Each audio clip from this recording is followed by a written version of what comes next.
utopia, take away the economy from those who rigged it. As I see it, class warfare, the only resort to right-wing doom, it's worth it. How to Talk to Your Right-Wing Relatives, Friends, and Neighbors, and other books written by Egberto Willis.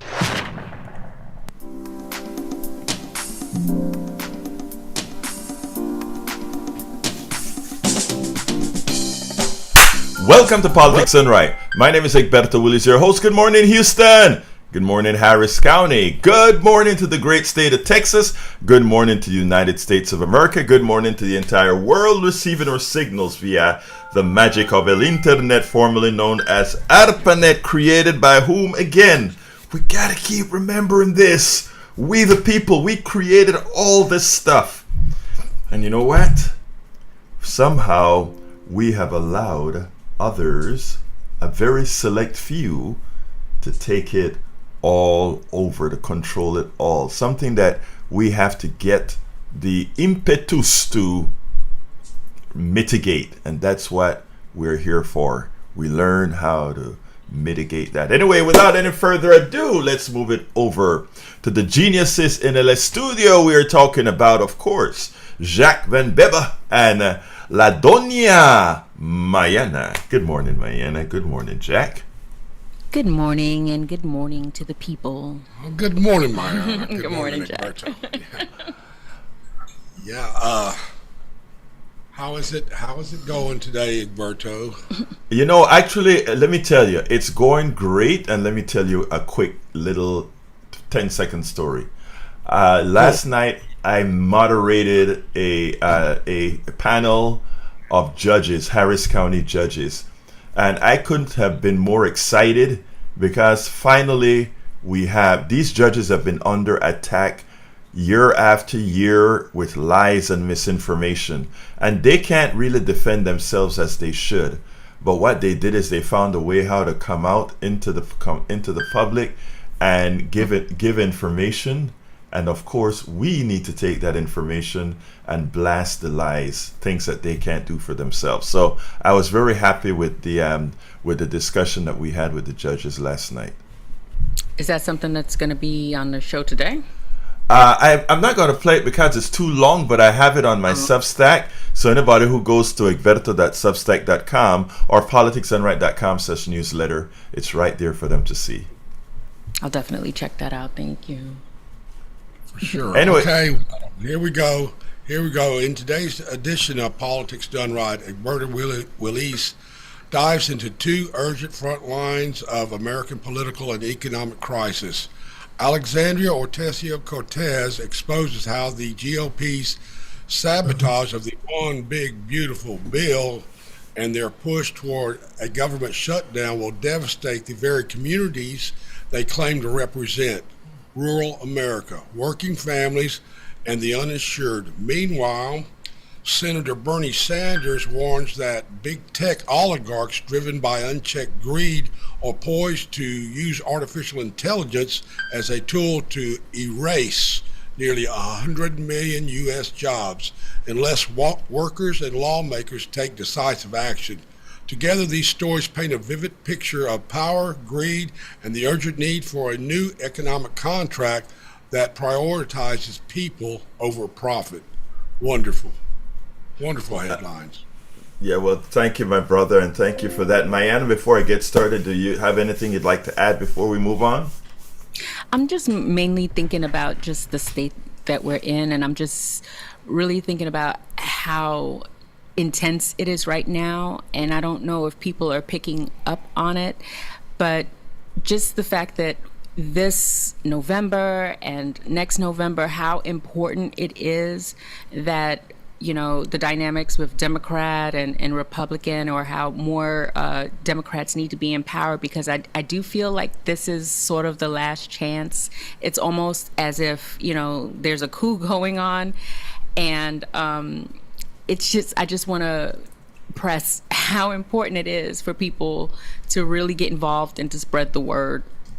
One of the reasons, exactly, one of the reasons I like to get out there is because, you know, you stay behind a mic and you write a whole lot. And if you are not out there really getting people's perspective, you don't get a chance to see where folks really are.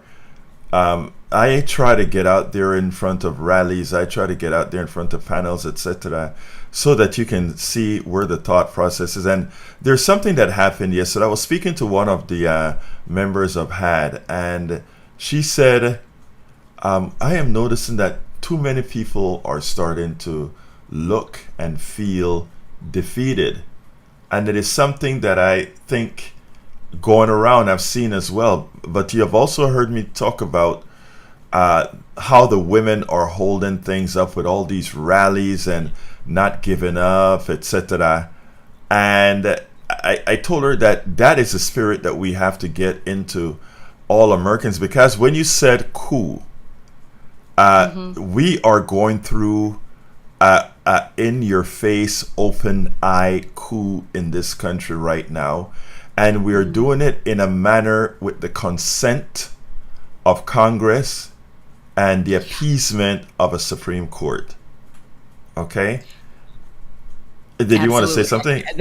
No, I'm just saying absolutely, to the point where the Supreme Court, after they gave away the ability to do whatever you want, I don't know how you stop that. The only recourse we have will be the votes coming in, and the push to silence the voters are what we need to push against. It's the only power we have, and yes, I'm going to rallies as well. I was telling Jack, I'm going to go to the next rally as well.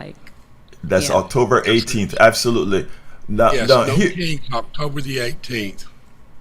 Absolutely. Now let me just say one other thing, right? Because I hope people understand. I taped the entire. Listen to me, aging myself. I recorded the interview, the press conference that Governor J.B. Pritzker had yesterday, because he's suing the Trump administration for bringing in the military into Chicago. You hear Trump actively lie on TV and say things like Portland is burning, DC was burning, and you hear just a little bit of pushback from our mainstream media. Let me give an example in how this stuff should be working. I am not in Portland. You are not in Portland. Jack is not in Portland. So when the president, the leader of our country, goes out and say a particular city is burning, and the Fourth Estate, the mainstream media, doesn't go out with a helicopter and fly over Portland and broadcast over Portland, this is what Portland looks like, folks. And you will see a vast extent of beauty, a vast extent of traffic, a vast extent of people walking to work, biking to work, canoeing in the Columbia River. That can be shown. But that's why I think that's what's the problem, is that the media isn't working against it, or they don't have agency, I guess, because now they're pretty much being taken over, and that's how serious it is. But they can't. It's they're not able to fight back. I'm just saying we are the recourse. Like this. You know what's interesting, Mayana, is let's look at a station like MSNBC. They have been hitting the president fairly hard, more so than CNN, which is probably going to be taken over by another Trump ally. CBS, which has already been taken over by a Trump ally. Fox News is already owned by a Trump ally. So there are two things that are important here. The one station that still has agency that you talk about doesn't have the forethought to do something that they have the ability to do now. And that is to fly over Portland, fly over Chicago, fly over DC, and just let people see, no, these places are not burning. If you have a block on fire, maybe you got a block on fire.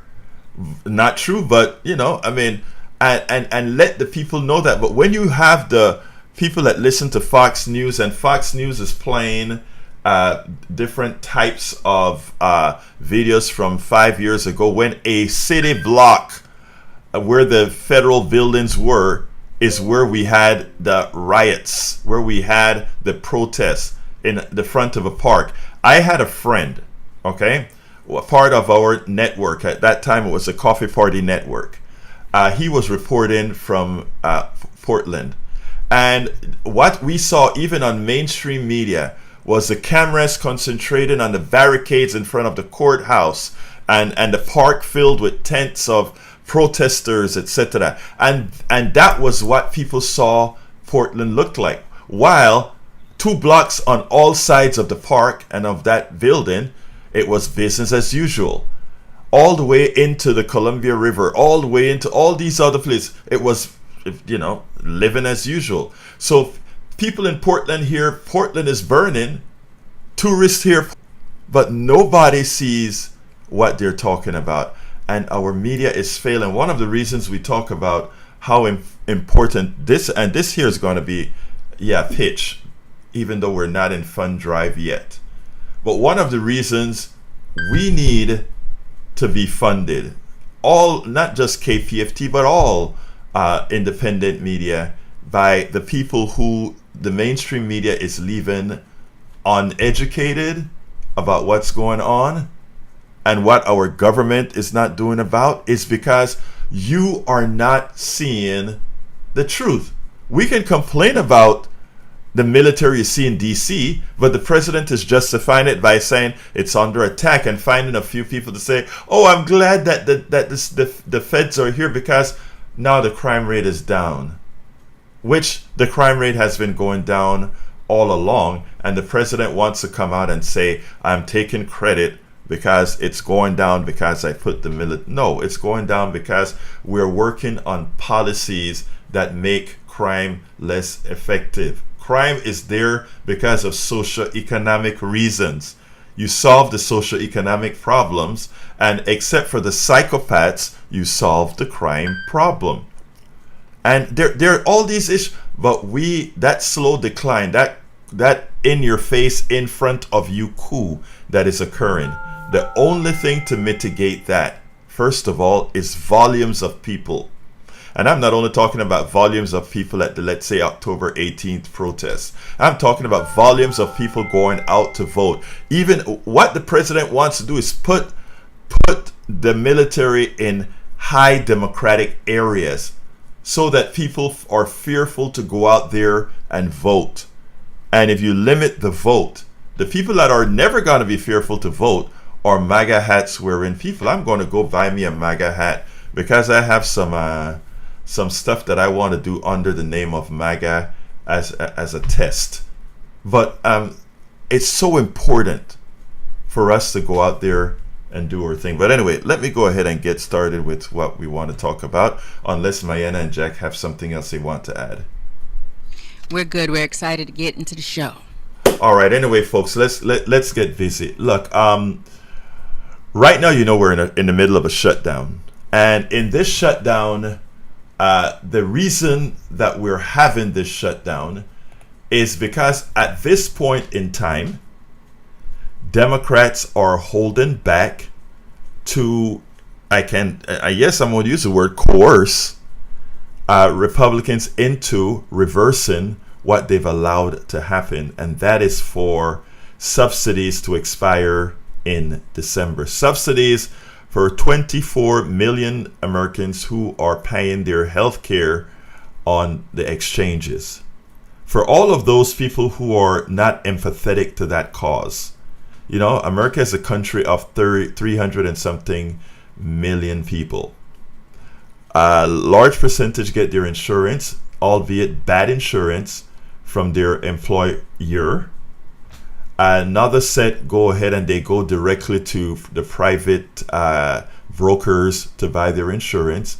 And then a big chunk, 24 million, those are people who work for themselves, have their small businesses with a small number of employees who get their insurance. Many of them not realize that insurance that they're getting comes from the exchange. That exchange collects a whole lot of money from the government in the form of subsidies to make these insurances affordable for Americans. That's what was called the Affordable Care Act. I want to digress for a second. The Affordable Care Act should have been done much better. We should have had Medicare for all. We should have eliminated private insurance, but we didn't do that. The best we could do, and this was not the fault of Republicans, this was the fault of neoliberal Democrats, that we only got ACA, Obamacare, the Affordable Care Act, but it was still orders of magnitude better than what we had before. And those are the subsidies that McCain saved before he died, when he gave that famous one vote thumbs down. And McCain lived in infamy with Republicans and lived in my heart with a lot of love. John McCain. He saved it the first time around. The second time it couldn't be saved, again, because we had folks that care nothing about you. And by the way, when I say you, these Republicans don't care anything about you. Specifically, they care little about MAGA.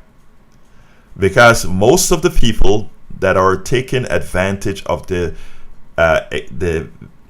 Affordable Care Act, they are in fact MAGA. A lot of them don't know it. If you are in Kentucky, it's not called the Affordable Care Act or per se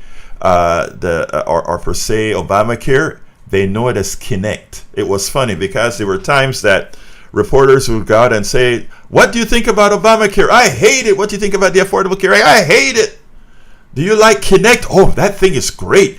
I hadn't had insurance for 20 years, and then we got Connect," which is a Affordable Care Act, the name they gave the Affordable Care Act in Kentucky, and they love it. That is what education would do, or the lack thereof allows. So most of these guys that are out there, they don't know that what they're getting for their health care is actually based on the Affordable Care Act. But even further, even those not on the Affordable Care Act, the reason they can afford the price of the insurance that they currently have is the influx of government money, our tax dollars, that pays for the subsidies in the Affordable Care Act, that allows other insurances to be less expensive. Because if you don't have that influx of government dollars, it's a big pool, the same big pool. I mean, you may call it Cigna, but part of Cigna's money is coming through the Affordable Care Act, which goes into the big pool. And that big pool, in order to pay off those big rich CEOs, is funded partly by the Affordable Care Act, which allows your private insurance, your employer insurance, to be less expensive. So there's no rugged individualism here. The rugged individualism of these others are just hidden from you, but it's right there. So if the fight that Democrats are fighting right now for subsidies is not won some way or the other, it's not just the 24 million Americans that will have their insurances go up by 75% to 300%. That's not the only people that are going to feel the pain. If you are hearing my voice and you have health care from your employer, if you have health care from a private insurance company, wherever you have health care, that money that the government is not giving to those corporations is going to come out of somewhere. And that somewhere is your pocket. All to give a trillions of dollars in subsidies to wealthy people. That is what we're having. It's a transfer of wealth. And these things are done in an ingenious manner to hide it from you. And you just see your bills going up. Your prices in the grocery store going up. It's not the farmers that are making the money. It's that middle person. It's that middle person. So therefore, how could Republicans do that to their own? How could the MAGA base do that to their own? I want to play Alexandria Ocasio-Cortez, a discussion that she had. we're having some comm problems. I want to see if I can play it. If I can't play it, I'll tell you exactly what it is that she said. So let's go ahead and try it, and if it works, it works. And I said, hey man, there's no cameras around here. I just want to understand. Like, I pulled a Republican aside on the floor. And I said, hey man, there's no cameras around here. I just want to understand. Like, I'm not here to put you on blast in front of a camera. Just person to person. I genuinely want to understand, because people think that trying to understand another person means that you agree with them or that you're being soft on them. And it's a huge problem in this day and age, because that mentality really prevents people from being able to connect and persuade. But I pulled this guy aside and I said, hey man, like, I know that you represent a couple of rural hospitals, and this bill is going to devastate rural hospitals. I just want to know from your perspective, are you worried about that? What are you thinking about with your hospitals and your people? Because a lot of people don't know, like a ton of ACA recipients are in red states. A lot of Medicaid recipients are in red states. These are like Trump voters that are almost disproportionately, in many circumstances, being negatively affected. And so I said, like, walk me through how you see this. And he was like, yeah, I just don't believe it. He's like, I know that you guys need to make a big deal out of this to like score political points, but I just don't believe it. And I'm kind of sitting here like, this data shows that this bill is going to devastate a lot of people. But a lot of these folks just like don't believe that data. You know, there was one hospital in one of these districts. I was like, yeah, we might have to close. And they are now on their back foot. Like, they thought this was just a Democratic talking point. And now that their own people are being affected and their own hospitals are warning them, they are now kind of low-key panicking. They are low-key panicking, but they still can't say anything because the Führer, they are scared to upset the Führer, their Führer. So in a bit here, what she's saying again is that many of these Republicans genuinely believe what their leadership is telling them. Hey, this is really not going to affect you guys. This is really just the things that the Democrats have to do to raise hell. No. The example in Virginia was the start, since the bill was passed, of hospitals closing in Virginia, rural Virginia, with the stated reason as this is because of the cuts that Donald Trump and his big, beautiful bill has caused. And the reason they continue to pass this are two. One, they don't believe that Democrats are telling the truth, even though the data is there. It's not Democratic data. It is data. It's telling the truth. So a lot of these Republican Congress people that you guys put out there are voting to screw you. Some of them are doing it knowingly, but as AOC pointed out there are some of them that honestly think it's just a partisan thing and you're not going to be hurt. And it's not true. Again, it's not like we have elected the smartest cats to represent us all of the times. After all, we have somebody like Dan Crenshaw representing me in District 2. You know, I spoke to Dan Crenshaw a couple of times, mano a mano, hand to hand. He's just a mouthpiece. He's just a parrot. Repeat things. So that is where we are. So we have to actually be informing our constituents civilly, respectfully, with the things that we learn, the truths that we learn. But this is going to have to be a grassroots thing, because we First, we've elected either evil or dumb folks on the right. Again, notice what I said.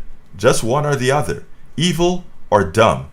If they know what's going on and they continue to do it, they're evil. If they're just ignorant, that's just what they are. Ignorant. And it's upon you to do something about it. So I hope those of you who hear people complaining about the shutdown, etc., let them complain, but educate them. Let them know that what these guys are fighting for this time is noble. And it's not only for the 24 million people that are going to either lose their insurance or lose their personal economy. It's also for you, because absent those subsidies, everybody's insurance goes up. Because that pool of money that was going into these private insurance companies are pools of money now going into the pockets of rich people. And those private insurance companies are going to make that money up somewhere else. And guess who always foot the bill? You do. You do. Before I go to tag, I want to go ahead and tell all our peeps, welcome aboard. That is Lisa Blair from Atlanta, Georgia. Lita Bearcat from Austin, Texas. Jelaine Comardo says, I totally agree with so many people not wanting to fight for themselves or anyone else. Had someone tell me they were afraid of bodily harm if they say anything. Let me tell you something, folks. First of all, the bodily harm is likely to not occur. I mean, a very few people are going to have any kind of bodily harm when they are fighting for their rights. We also have to remember those people in the National Guard, except for the thugs and ICE, etc., they are in fact your brothers, your sisters, your cousins, and all of that. So, I mean, a lot has to happen before you have a state go all wrong. So they want you to be afraid. They want you to be scared. Because if you are scared, but what you want them to be is not to scare you. You want them to be scared of you. And you know how they become scared of you? When there are a lot of you and a few of them. When it comes to the wealthy, there's a lot of us and very few of them. Their overperformance is something we are ceding to them. And it's something we must stop. Glenn Ryan says something. Sometimes the only way to learn is to suffer. We have a very misinformed electorate, so let it blow up and maybe we get folks mad enough to vote for their interests. The depression plus pressure from the real left pushed FDR to the left. We may need something similar to get these morons. Well, I understand where you're coming from, but if we can do it without having to go through that catharsis, my brother Glenn, I am all for that. Deborah J. out of Fairfax, Virginia is with us. John A., thank you for being here with us, my brother. Deborah J., Mary B., Rosalind Gilliam, John A., LBW, or Professora, resident Professora says, because they're in their position to help themselves, not their constituents, they're self-servants, not public servants. Something that we have to put back into the system. Miss Barbara Fetante, Austin, Texas, thank you for being here. Beth Andrews, John Davis, Bill Neat, David Collins. If I forget to call your name, just put your city, state, and I will do so. Let's go to Brother Tag on line number 1. How are you doing this morning, Tag? Good morning, Ed Berto. How about yourself? I am doing fine, sir. Talk to me. 2 things real quickly. 340B hospital expansion. Have you heard about it? No. Tell me about it. Okay, well, the other thing is Stephen Miller. So Yes. which one would you like to talk about first? Talk about the hospital. That affects a lot of people. In Michigan here, the Republican Congress has been fighting 340B hospital expansion, which I don't know if they call it the same thing all over the country, but in Michigan that's what it is. And I read the bill yesterday, they're talking about giving hospitals, especially the small hospitals, the ability to dispense medicine or drugs. And there's a big pushback because the Republicans don't want the hospitals to expand and start having mini pharmacies on site. So they're saying, "Oh, going to cost too much," but the pharmacies are closing in a lot of places. You can't get to a pharmacy very easily, so they want the hospitals to start dispensing more of the medicine, and so that's a big issue here in Michigan. So, and I wanted to say something real quick about life via the dictates of Stephen Miller, because we all talk about Trump and his politics, but a lot of this is coming right from Stephen Miller. And if you don't pay attention to what that guy's saying, you don't know if there's a contingency of military showing up in your driveway to take you away. Because Stephen Miller is kind of the guy that's setting this policy about politics, is my opinion. So no, that's actually not an opinion. That's not an opinion. That's a statement of fact. Look, I don't know if you remember during the Bush administration, we actually called Cheney Bush's brain. Well, Miller is Trump's brain. Okay, and you're absolutely correct. Miller is an evil character. And remember, the president doesn't have a lot upstairs. He really does not have a lot upstairs. In fact, I don't think the president even knows what the big, beautiful bill is going to do to his own people, which could actually harm his own presidency. I don't think he has a clue. When Schumer and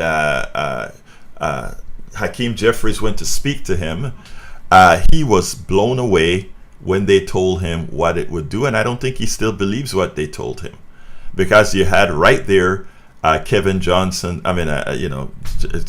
Speaker Johnson saying, "Oh no, it's just to get rid of sending money to the illegals and people that are sitting in their basement twiddling their fingers and not working." So the president doesn't have a whole lot of good advice, and already the president is not very smart. The president was born with a silver spoon in his mouth, with the correct identity, so that capital begat capital. But that's for another day. Thank you, Tag. I got to go to Betty, and then I need to continue with some AI. Let's go to Betty. Come on in, Betty. How you doing, beautiful? Okay, Alberto. Trump is for sale. Supreme Court is for sale. The rich are also for sale. They match off of each other to keep their money so they can spend it on what they want. They match off of us with new laws, new health care. We have to pay. They use our money to keep their money.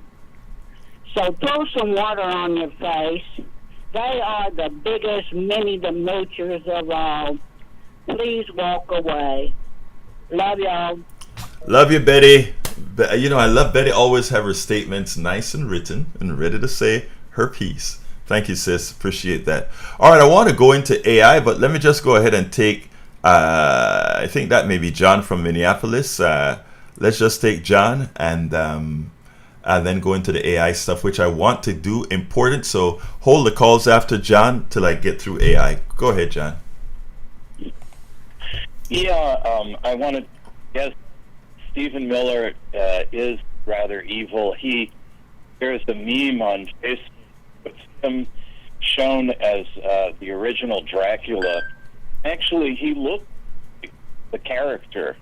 So he could probably play Nosferatu and, get by with it. I think he should, once he's out of power, they ought to remake that movie and he star in it before he goes to jail.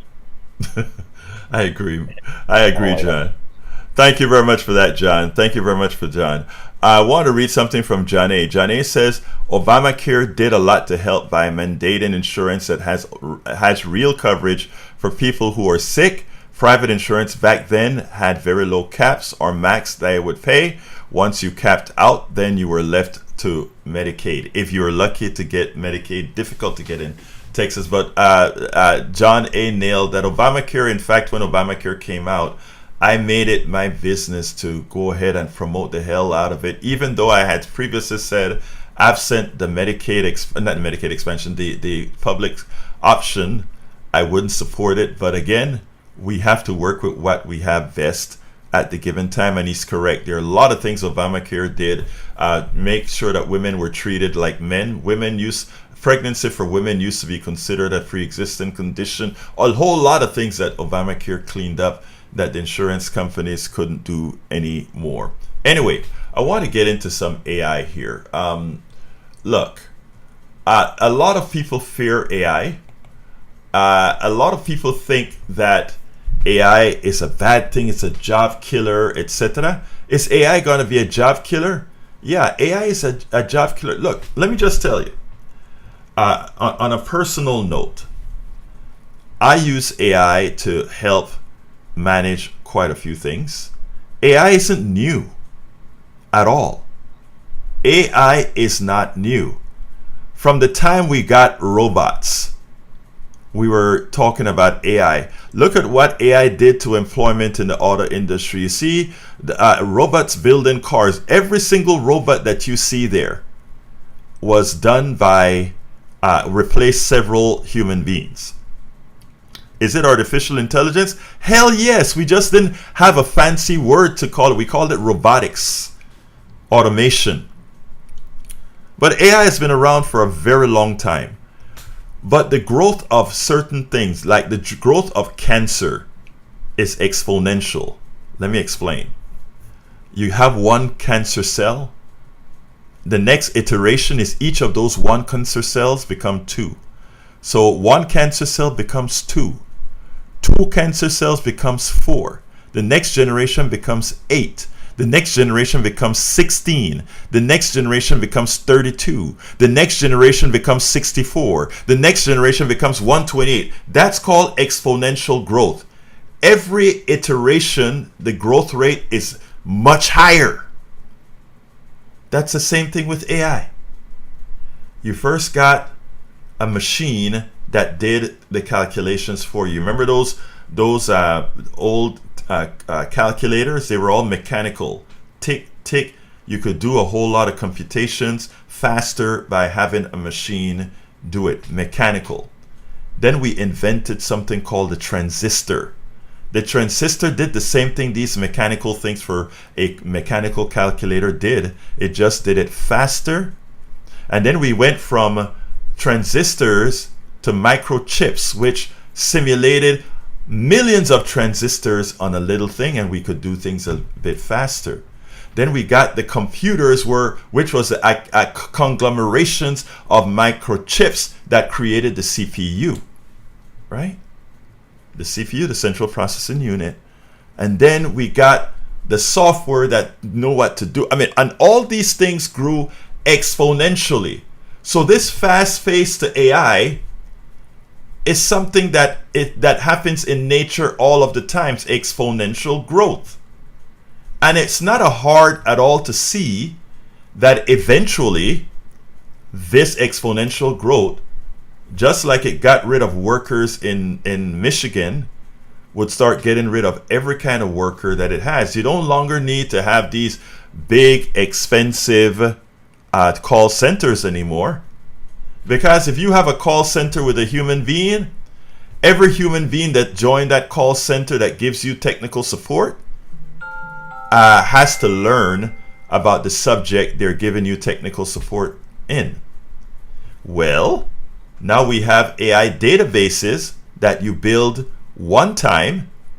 You also have the AI database that listens to every phone call that's made to a call center so that they understand what kind of questions people ask, what kind of questions are answered successfully by the human beings that are hired and trained. And as the AI system, the database that's being built, learn about what's happening, that database gets built. And you know what's the difference between that database and a human being? That database never gets sick. It never gets ill or anything like that. So therefore, all that database has to do is mimic the things that it has learned from the human beings, and then we don't need the human beings anymore, because when you call a call center now, most of the times you get an AI bot. And most of the times that AI bot is pretty damn good.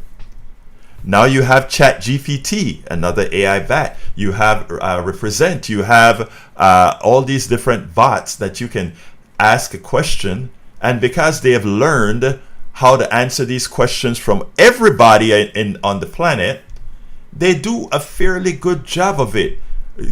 Try the free version of ChatGPT. Ask it anything. You get good answers. I use a paid version of ChatGPT because this is what I do, right? I have this is how I inform you, etc. I have to be able to. It's still not perfect. It makes mistakes, but so secretaries and engineers are getting replaced by a lot of these automation tools because it has learned from us. It has learned all these things that we do, and you take a look at the job you do every day. A lot of the jobs that you do every day are repetitious. You do the same thing every day. You get, and so you can get that automated. It's called AI. You can also, AI is also going a step further. It's learning how to do things logically. In other words, it's learning how to also teach itself the same way you teach yourself. If you learn how to answer certain calls and you know that the tone of somebody's voice mean you have to deal with them differently, AI is now understands that as well. So yes, AI is likely to take a whole lot of jobs away. But is that a bad thing? It's only a bad thing in a capitalist society. Again, I want you guys to understand this well. It's only a problem in a capitalist society. The people who own capital, they pay for the engineers who are fomenting their own demise. They pay for the secretaries who are fomenting their own demise. Because under the context, the pretext of this economic system, you pay somebody for their labor, you pay somebody for their intellect, and that person doesn't owe you who had the capital to pay for that. So as an engineer, I build let's say a AI system that answers the phone for this company. They pay me one time and then I go home. I use the knowledge that I learned from the internet, from how a lot of people answer questions and all these other things. And after that, they don't need me. They just need a maintenance structure to make sure the computers continue to work. When a chip goes bad, to replace the chip. Maybe any additional learning, because we've now taught AI how to teach itself. We just need a small amount of human intervention.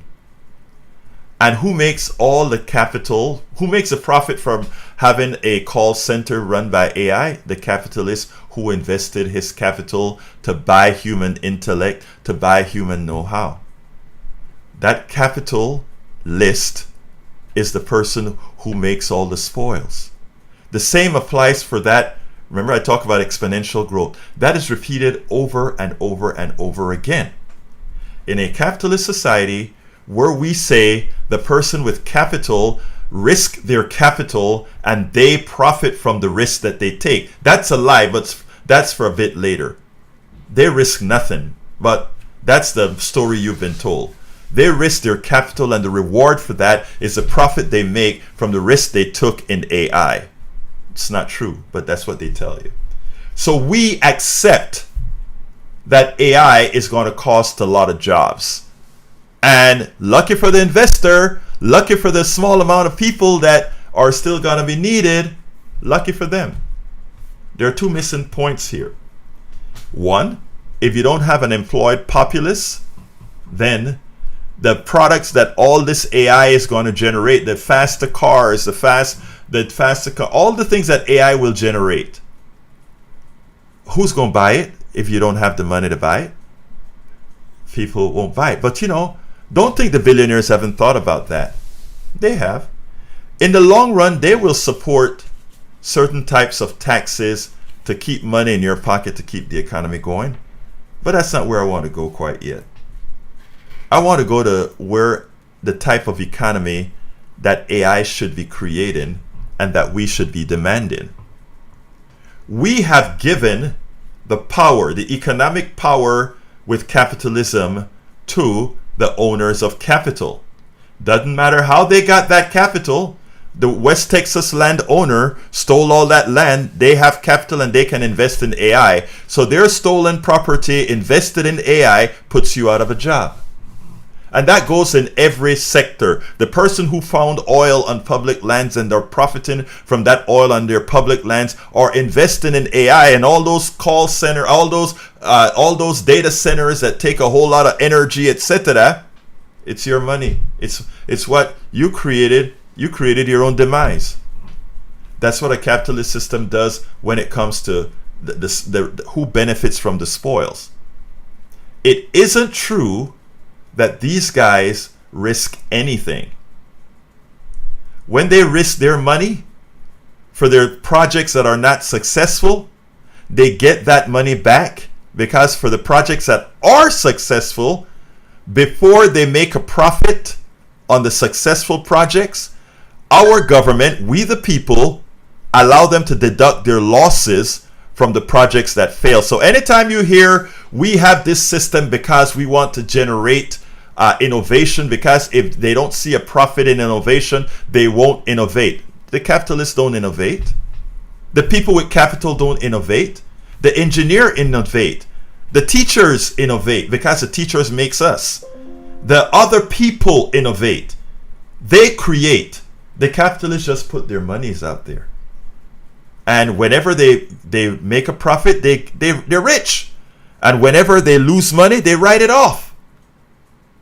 So what should AI looks like, and what kind of an economic system allows for AI to be the right thing? First of all, I support AI wholeheartedly. I want AI. I want those self-driving trucks. I want those self-driving Ubers. I want all of that. I want us to have so much leisure that we can have more time hugging our children, that we can have so much time hugging the people we love, that we can have so much time enjoying nature, that we can have most of our times on vacation. Why? Because we work towards it from the inception of humanity that have socialized.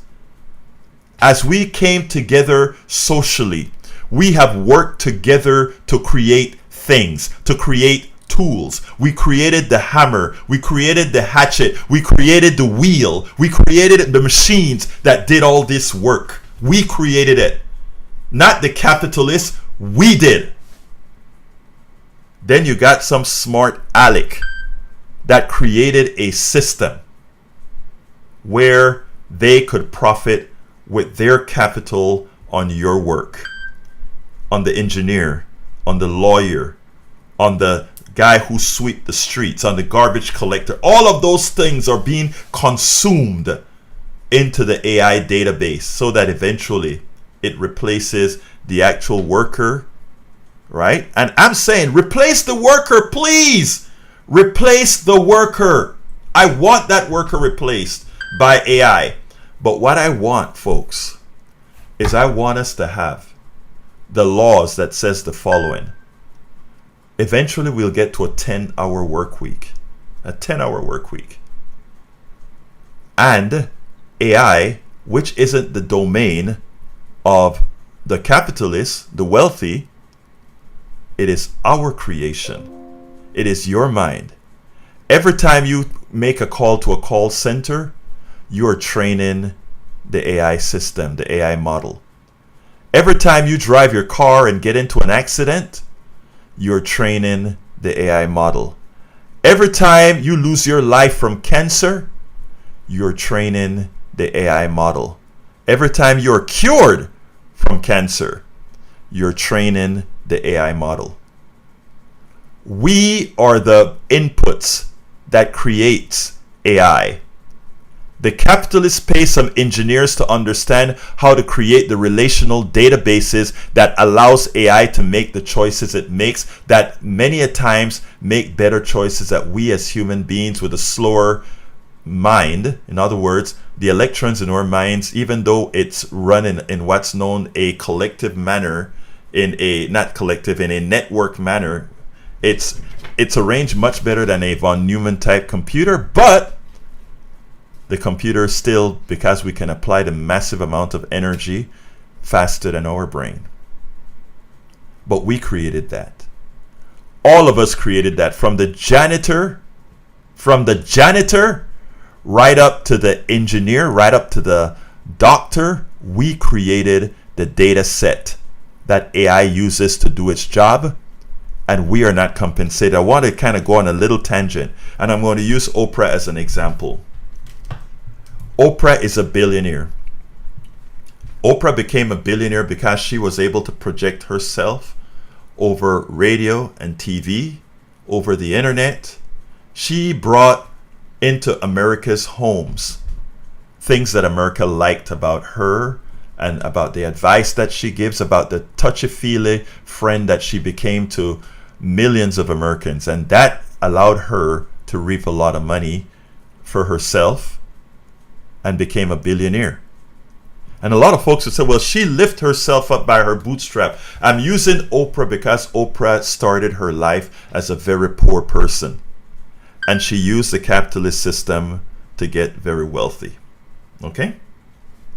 Now, nobody should envy. She played by the rules and she did everything right. But did she really earn the billions that she has?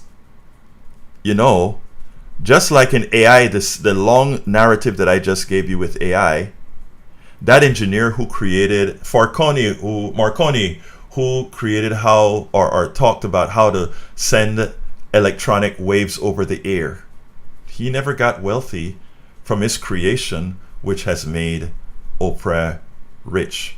From the von Neumann computer system that allows her on the internet, or allows the machines to work, none of them made billions, but absent their work, she wouldn't be a billionaire.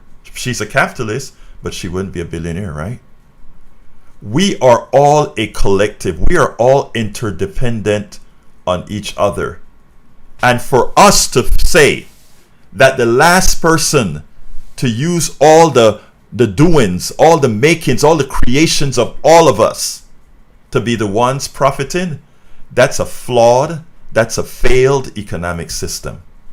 Do I know what the economic system should look like so that it would actually be fair? Absolutely so. Can I build it? No, I need a lot of people more intelligent to build it. But what I do know is that the reason people are scared of AI is the reason people are scared of the government and all these other things is because of the indoctrination that's been in our heads for such a long time, to think that this economic system is God, to think that this economic system is what gave us our growth, etc. It's absolutely false. Inventions and creations have come from people from all over the world. And yes, capitalism can push invention, but it can also stunt invention. That's why we're still on oil. That is why we're still on these different things, because our economic system has prevented us from moving forward. And when they found an open door to make more and less of us, that's what they do. That's what they do.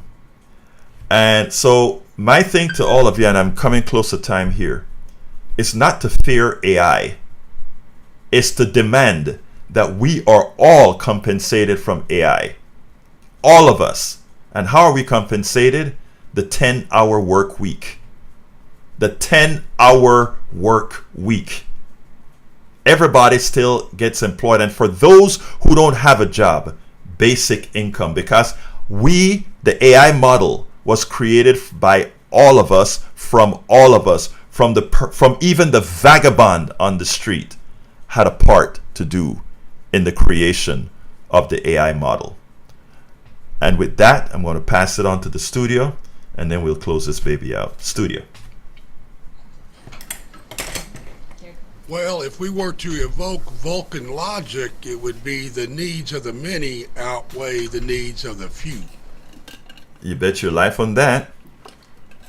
There's no doubt about that. Okay, anything else, anybody, before I close this baby down? Let's close it down. All right, look, folks. Let me just say, I went on a long rant there, but Bernie Sanders wrote an article about AI yesterday about us losing 100 million jobs, right? And all I hear around us is the fear of AI. In other words, we are fearful of AI. I want us to be proactive on AI. I want us to be demanding of what we are going to do with AI. And anytime a billionaire tries to tell you this is what we created, Musk created nothing.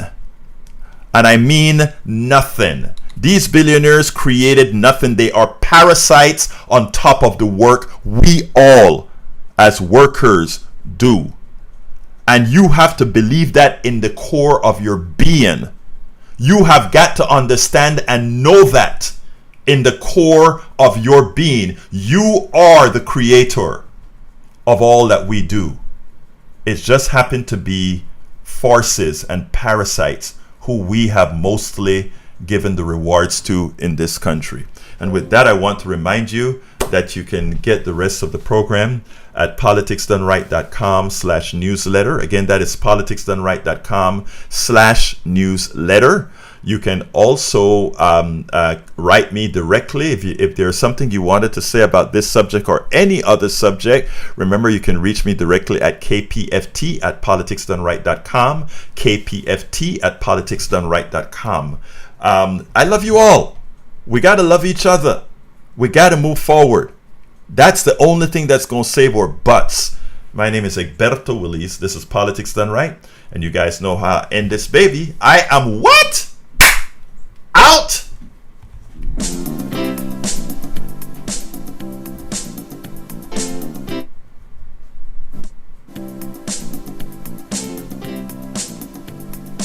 You're listening to the